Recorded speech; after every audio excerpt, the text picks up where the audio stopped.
Hey everybody, welcome back to the Sixer Sense podcast. I'm your host Lucas with Chris, and getting back to the two-week episodes. So you'll be seeing our lovely faces more often, or well, at least mine. Chris does not look like he's happy tonight.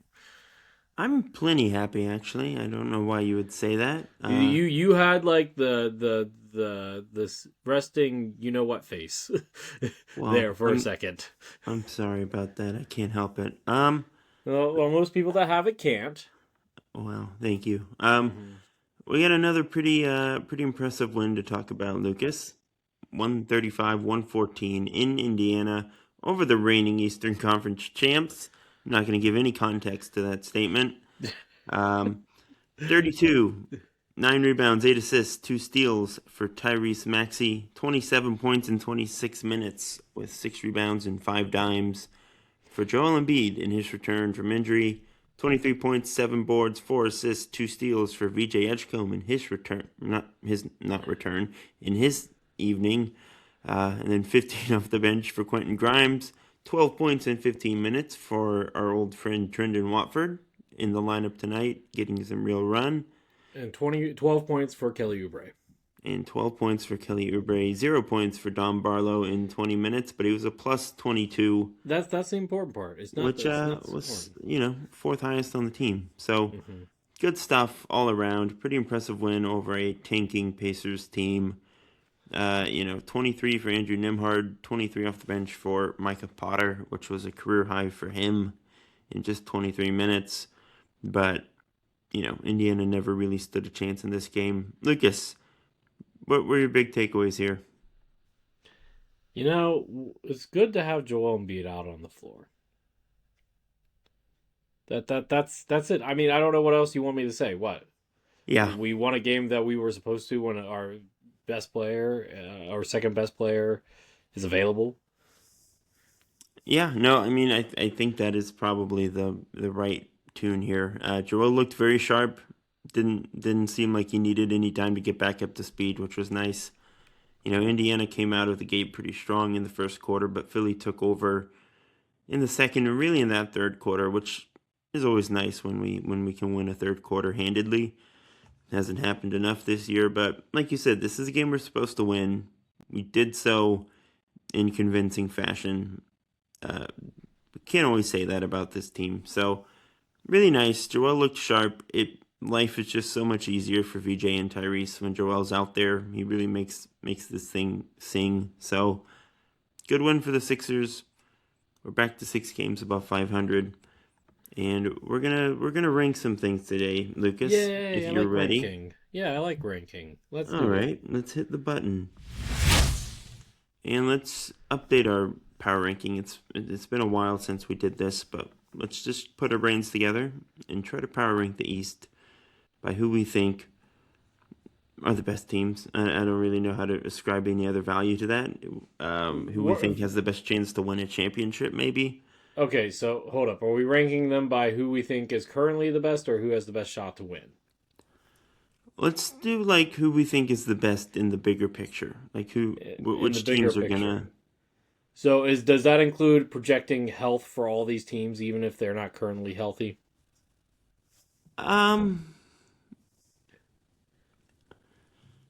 Sure. Yeah. Let's take it with a postseason lens. Obviously, not all these teams are going to be in the playoffs. So for the bad teams, I guess my question is a team like Washington. Obviously, they're better than what they're. If someone's out for the year, then that's Trae Young and AD aren't going to play this year. Halliburton's not going to play this year, so we can kind of ignore them. Oh, okay.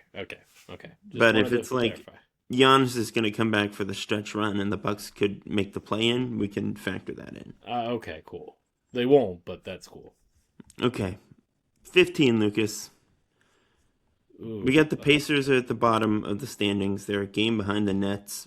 Both are 15-win teams. Wizards are a 16-win team. That seems like the first bucket we should tackle here. Do we just go in order of the standings? Is it Pacers, Nets, Wizards? Yeah, I think the Nets were hot for a second, but then they decided, you know what, we're not going to play defense. I think the Wizards are the most talented group of these teams right now. Yeah. I think the Nets are the best coached. and maybe Yeah. play the most winning basketball, Okay, even though but they just like, aren't winning. okay, but no, can we even say that? Because like Rick Carlisle, when he's actually like dialed in, is the best coach of the three. Sure. Yeah, the Pacers are just in a flop year on purpose. It is what it is. Yeah. So I have the Pacer, Wizards yeah, and Nets. I think the Nets are better coached and the Wizards are more talented. yeah, that's fair. That's Um, fair. I'll give talent to coaching though, over coaching though. okay, so we'll do Wizards at 13. We'll do Nets at 14. I'm not going to fight you on that. All right, this next bucket, Lucas, is probably the play-in range, I guess. Bulls Hmm. are at 12. Bucks are at 11.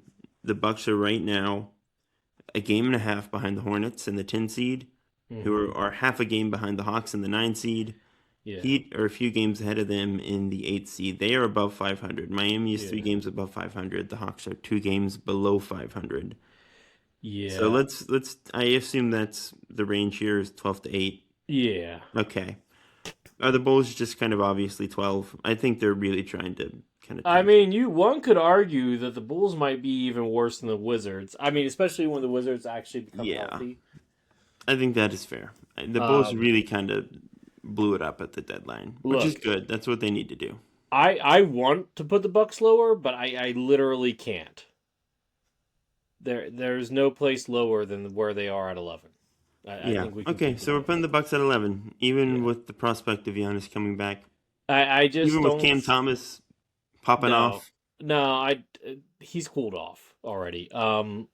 Yeah.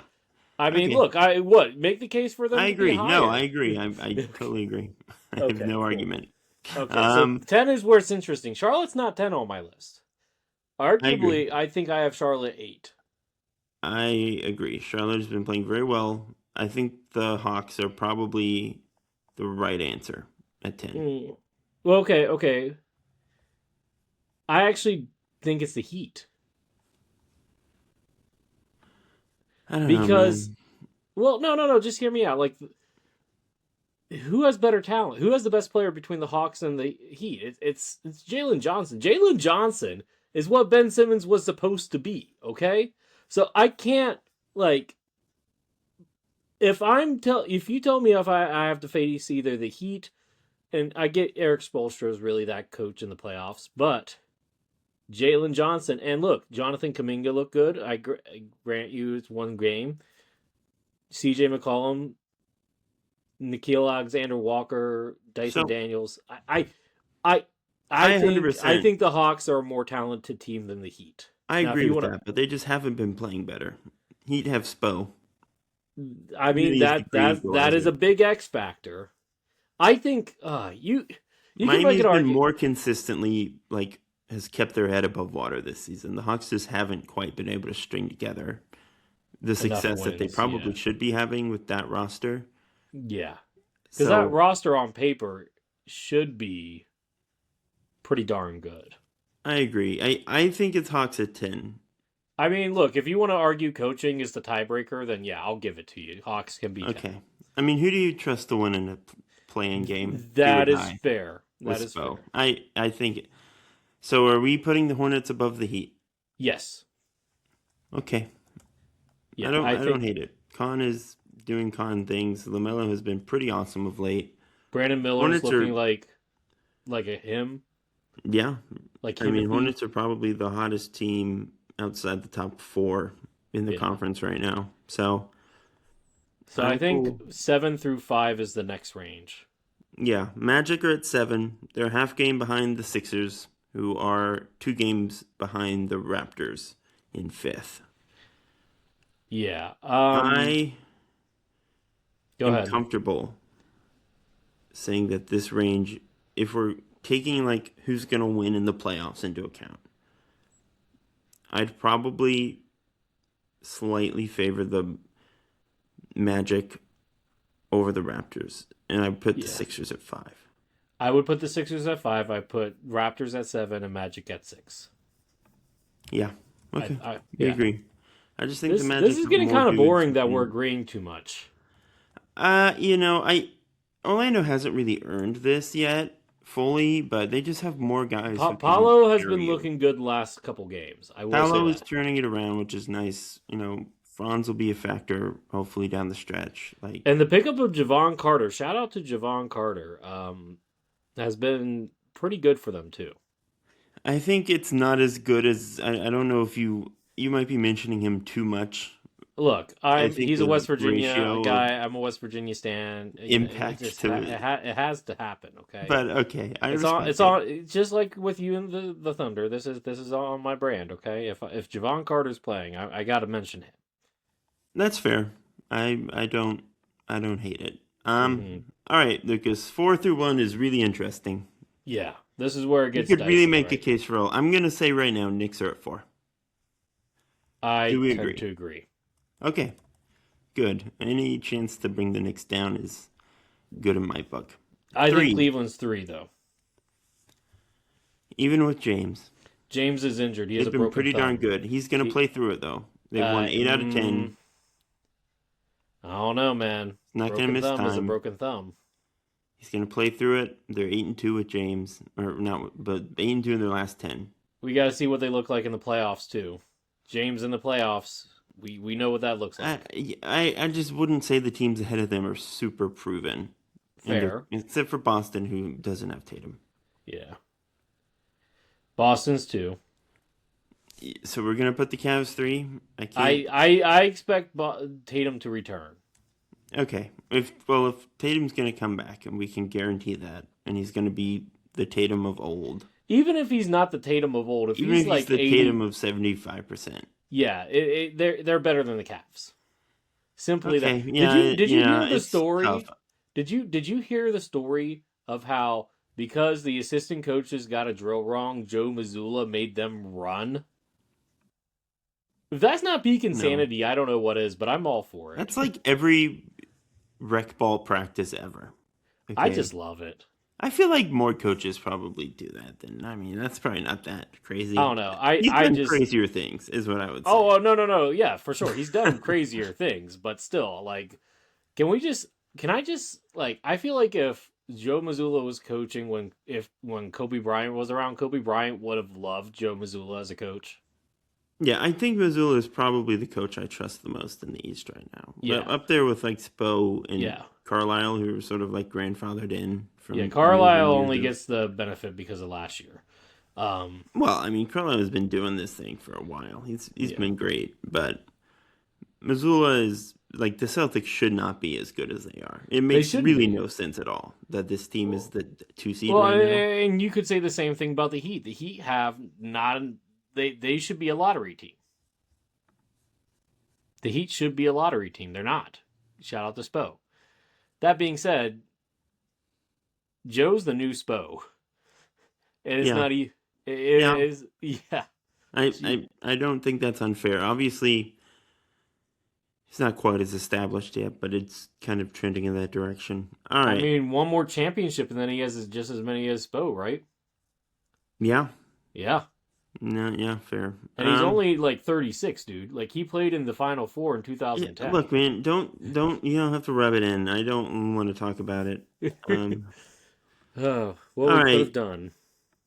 All right. Detroit, Lucas, is the best team in the East by 4.5 games. Second best in the NBA. All the numbers point to them being the best team. Are we absolutely sure that we think they're coming out of the conference? By I think they process should of be one. elimination, yes, but they could be had. They could be had. I agree.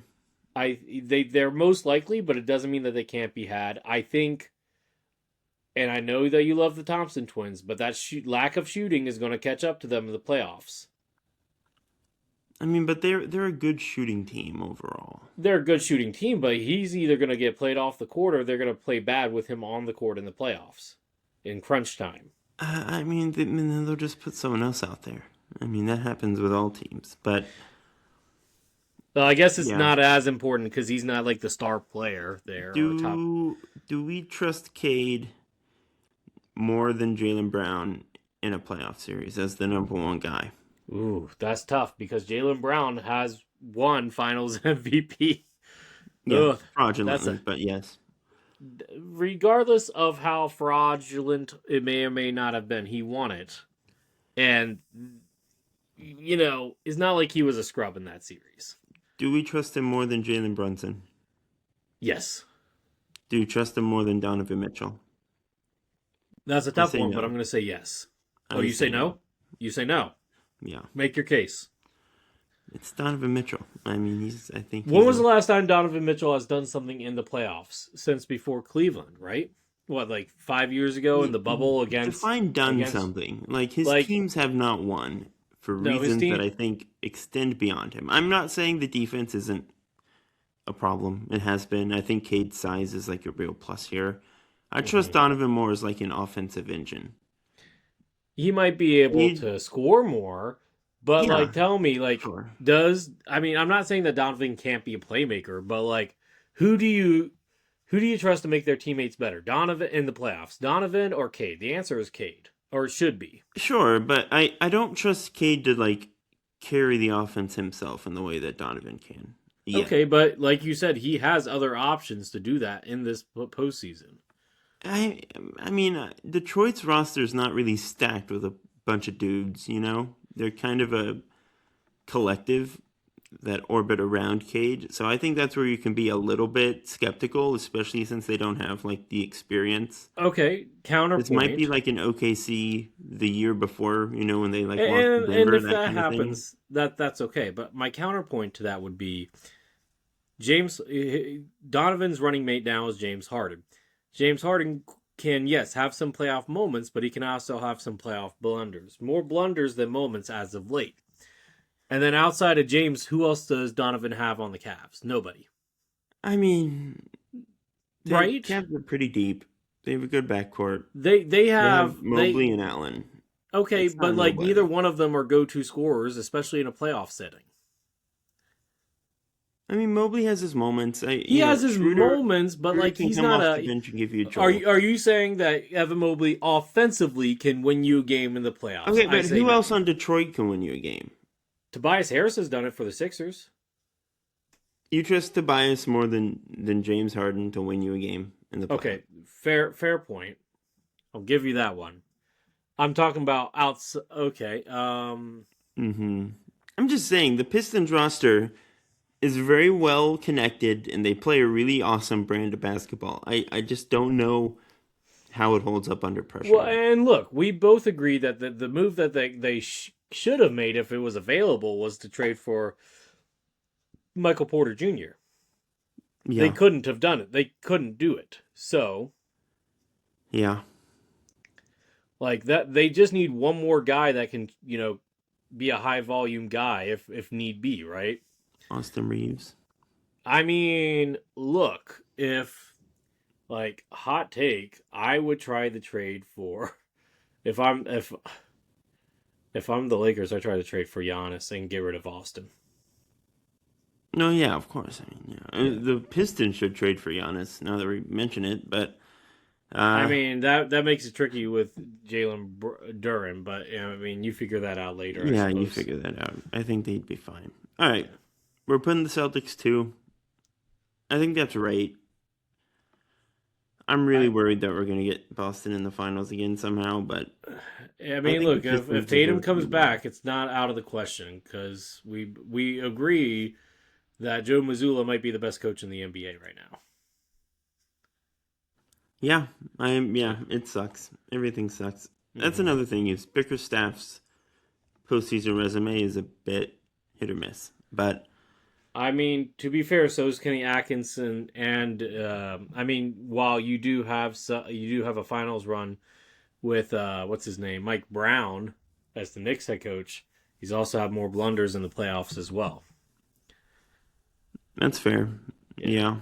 I mean, look, in the East, if you're looking at spots 1 through 10, coaches that actually had real playoff success.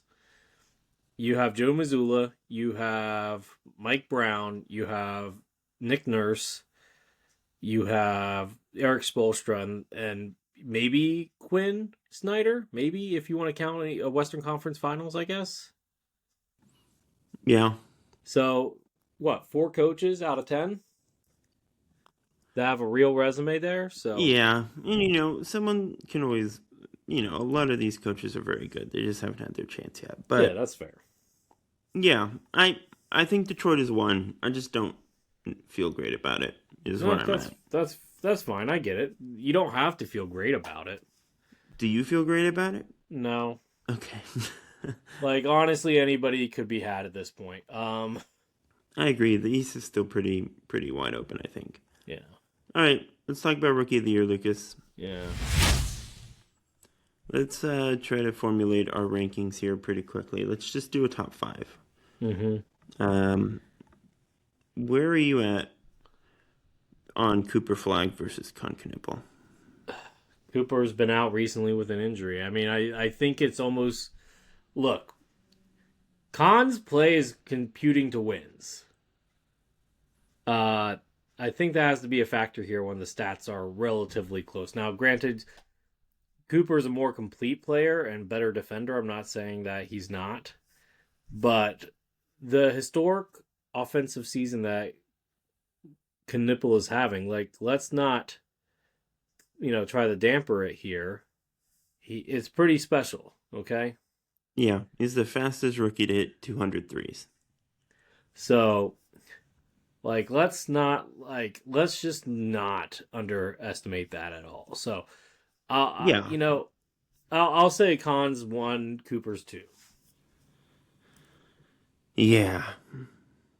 I mean, I think that's totally fair.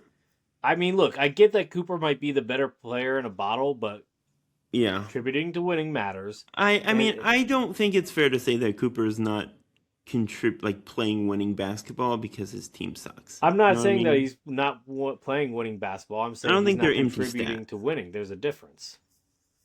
I mean, I don't think there is really. I mean, if Khan was on Dallas, they would not be winning any more games.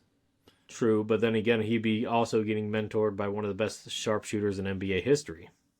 If you put Cooper on Charlotte, they might have an even better record. They might.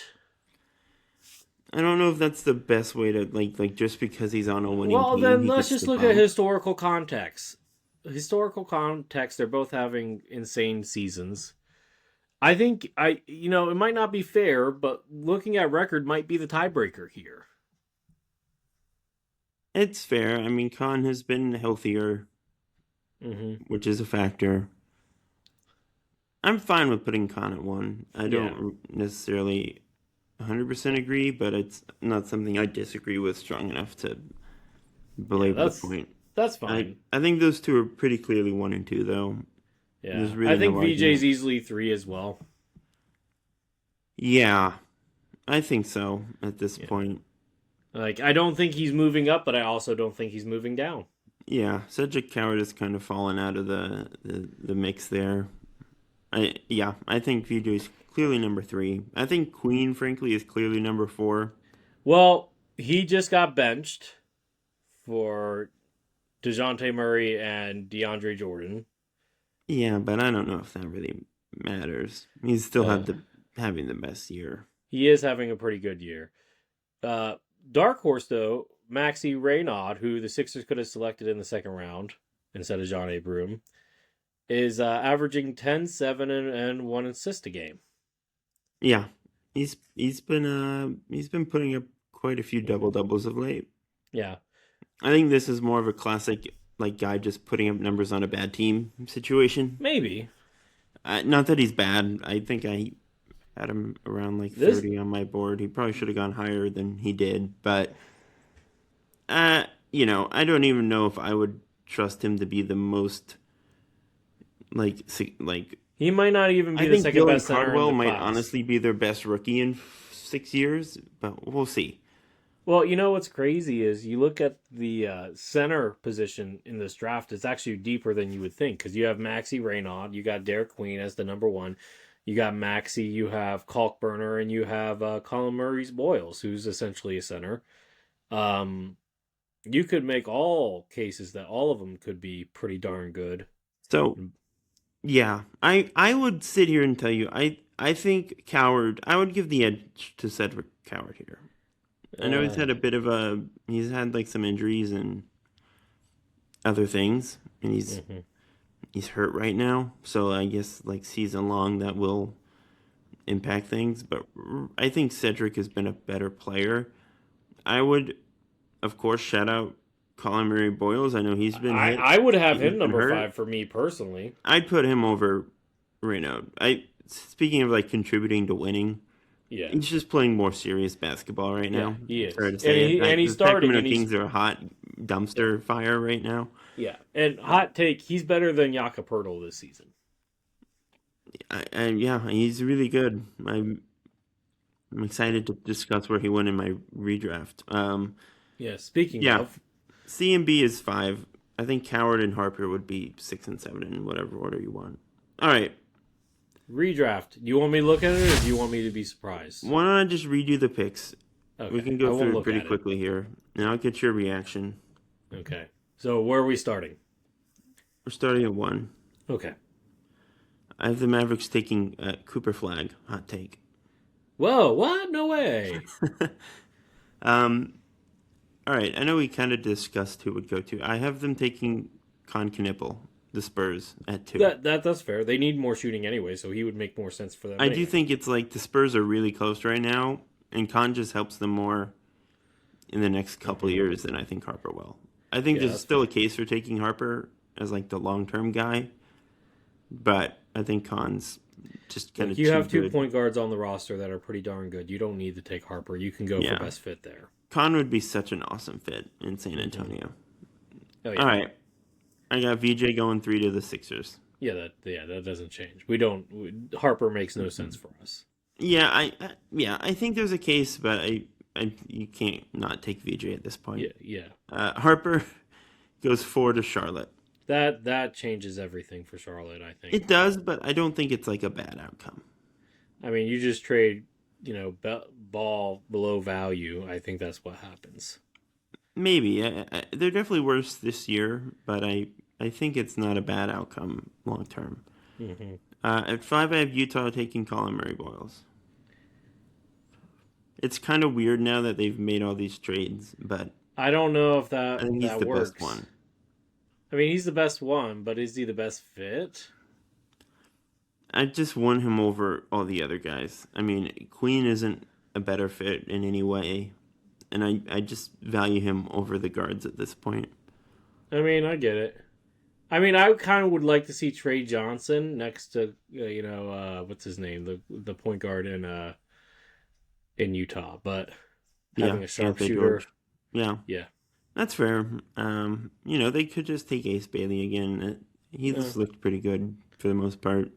He's just an oversized shooting guard, which is kind of what he wants to be anyway. So yeah, that's fine. I'm obviously just extremely bullish on Colin Murray Boyles. I know not everyone is with me on that. I have Washington taking Derek Queen at 6. Another one that's a little awkward after the deadline because you have Anthony Davis kind of shoehorned in there, but I think he's a really cool fit next to Sarr, and he could play with AD. They just have kind of a 3 big kind of Minnesota situation going on. Yeah, a little bit. Which I think is not terrible. Queen can be a 6th man for a little bit. The Pelicans taking Jeremiah Fears at 7. I think they stick with it since Queen's off the board.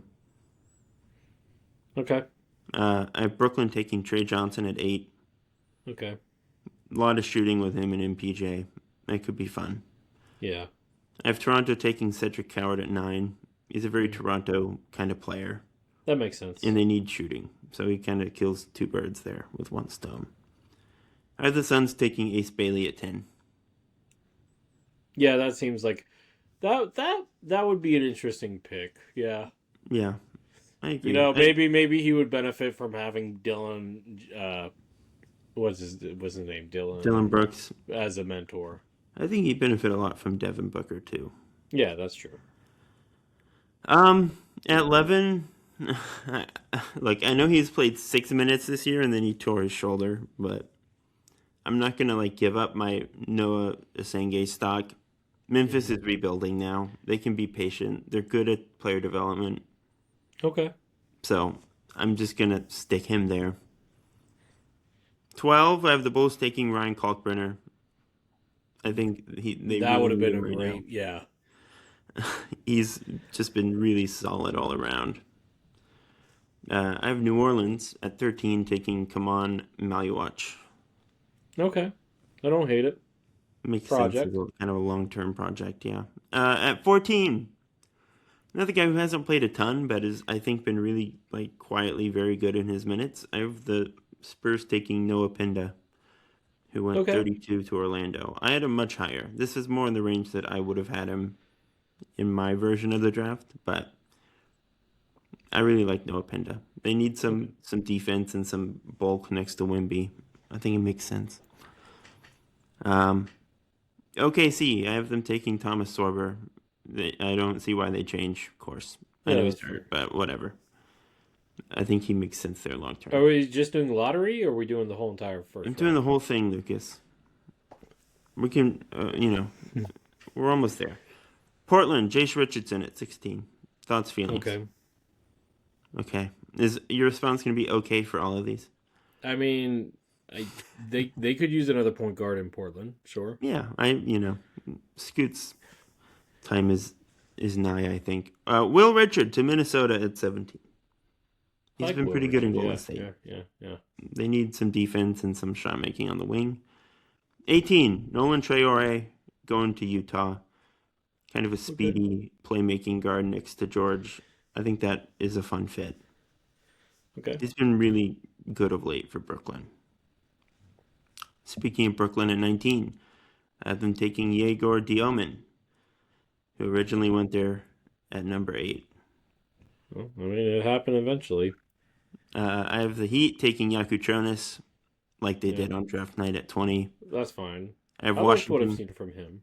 Yeah, he can't score inside the arc at all, but he's a smart player and a good shooter. Yeah. Will Riley to Washington at 21. That also happened in the real draft. Yeah. He's been pretty fun. I have Brooklyn taking Asa Newell at 22. He's trying to Okay. balance out their roster a bit. He's been good in limited minutes for Atlanta. I have Atlanta taking Carter Bryant at 23. Okay. That Despite the choke actually job in he the dunk fits their contest. profile of type of athletic, rangy wing. Okay. Yeah. Sure. Yeah, I don't think Richardson is going to be there very long. No, it does not feel like it. No. I have the Kings taking Maxime Reynaud at 24. Instead of 40. Okay. Could go higher even, but Yeah. I have Orlando taking Walter Clayton Jr., the Florida superstar, Yeah, that makes at sense. 25, That since checks Jace out. is off the board.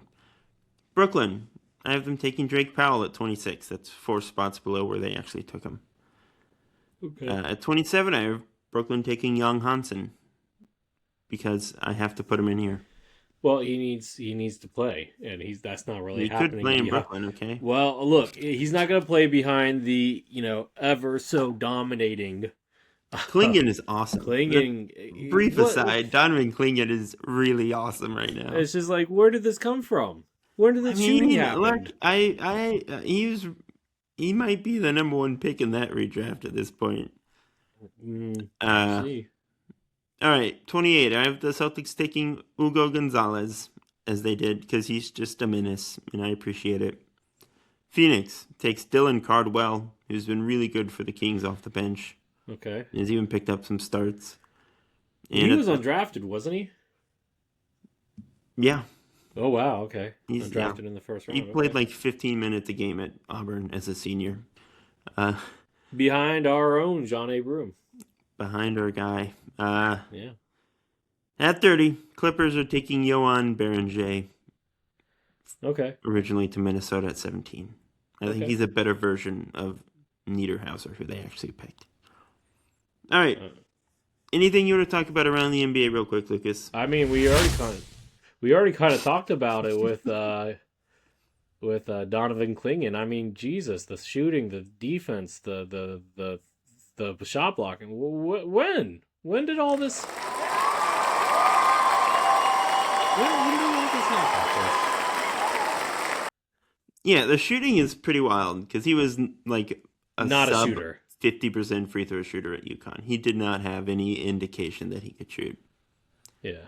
He's The still was only a 69% shooter this year from the foul line, but the 33% shooter on 3 attempts per game from downtown. It's just an awesome development. Credit to him. Look, if he can stretch the floor, he becomes instantly everybody's favorite center because he's not gonna. He's like a better version of Miles Turner.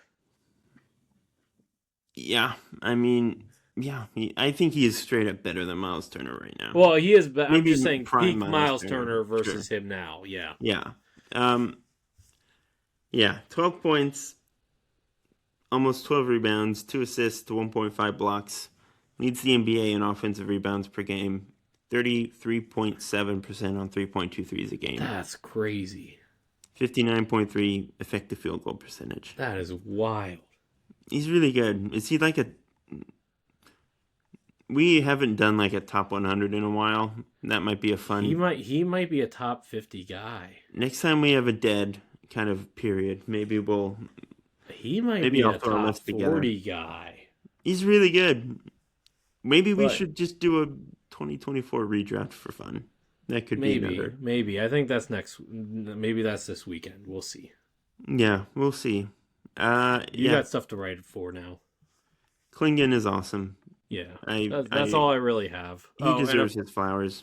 Oh, and apparently you think Scoot Henderson's done? Do I?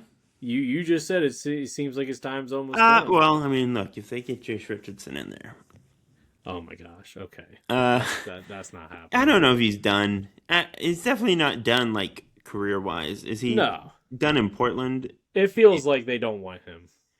Yeah, I think if they try to make the Dame thing really happen, it's probably the end of the road for Scoot there, but that doesn't mean he can't go to Milwaukee or whatever and have his moment. It'd be interesting to pair him up with somebody. I just don't know who or where.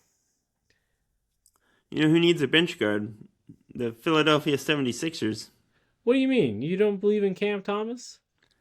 A campaign is going to be a free agent this summer. Yeah. He's going to get paid more than what we could afford him. Is he? I would think so. I don't know. Cap space is, I don't know. I don't know. We'll see. We'll see. All right. As always, everyone, thank you for tuning in to another episode of the Sixer Sense podcast. Please subscribe, follow along if you can. We are on Spotify. We are on YouTube. We are on Apple Podcasts. You can find us on Twitter at SixerSense. I'm at Kline NBA. He's at CoachJ_20. We're on TikTok as well. And until next time, go Sixers. Deuces.